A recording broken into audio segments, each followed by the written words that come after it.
Following the recent news about Marc Webb directing The Amazing Spider-Man 3, it's now being reported that he will also direct the spy thriller Cold Comfort. Adapted from the book How to Catch a Russian Spy, the story is based on a true story.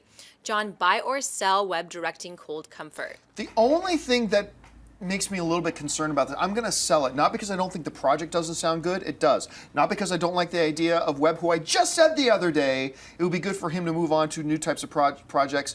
The reason I'm going to sell it is, what does this mean for the Spider-Man franchise?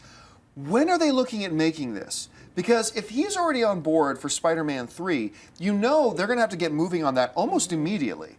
So does he start working, is Cold Comfort something that's going to come and like start shooting in 2016? I mean, what's the timeline in this? It muddies the water a bit. So until we get a clear picture of what schedules are and when they're looking at making this film, for me it's going to be a sell. Amy Rose?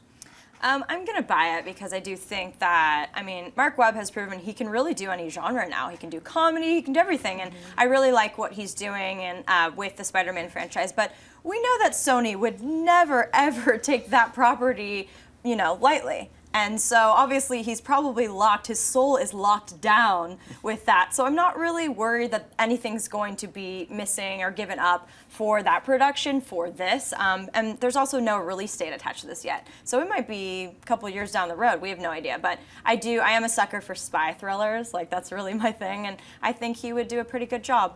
So for now, I'm interested. Schnipp? I'm gonna buy it. I mean, giving a director a chance to take a breath and do something different, I'd bet your bottom dollar that he's going to shoot this in the next 2 months. You think? I think he's going to shoot this before Spider-Man 3 because they're like, look, man, here's like a smaller movie. Maybe this might not be a giant spy movie like a Mission Impossible. This could just be like, you know, intrigue and really easy to shoot and just fun.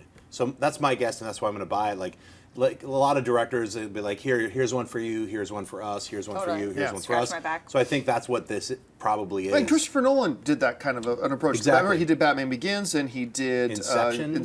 Well, after Batman Begins, he did The Prestige, I think. Then he did The Dark Knight. Then he did Inception. Was Inception before Dark Knight Rises? Then he did. So I mean, Keeps them fresh. It keeps them fresh. Yeah. But they hadn't already announced their next 5 Batman film plans prior to that film coming out, with Christopher Nolan announcing other movies he's going to do. So it'll be interesting to see how it works out. But you're right, there is a precedence that this can work and be really good for. And also, they're giving the Spider-Man franchise, they want to have a movie come out every year, but they're not saying it's a Spider-Man movie. They're going to be like, hey, here's a Venom or a Sinister Six. So every 2 years, there'll be a Spider-Man movie, and that's a big breath, you know, especially for... He's been done with Spider-Man 2 for like 8 months as far as shooting. They've been just in post. Right. And different directors with the Venom and other films as well. Well, Aaron, how do you see that's this? Not confirmed yet. Yeah, potentially. I'm going to sell it for that reason because I feel that with his involvement in the 3rd movie, possibly the 4th, which hasn't been announced yet, and the additional sequels and spin-offs that are happening, I mean, from when the press release came out from Sony, it made it really sound like he, as well with the producers, are going to really have their hands on these projects and be really involved, creating storylines, maybe possibly directing. So as far as I'm concerned, I don't know how he's going to be able to balance these projects at the same time because there's such a huge slate coming out with Sony, and I think he's really important to them right now. I think they really trust him, and I think that the Spider-Man franchise right now is in pretty good hands.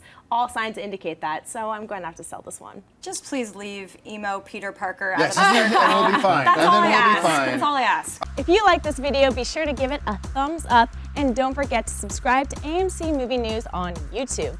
It's free and a great way to stay updated with all the latest movie news and check out our daily show, AMC Movie Talk. Also, don't forget to check us out on Facebook and Twitter to stay in the loop for our special prizes, giveaways, and contests.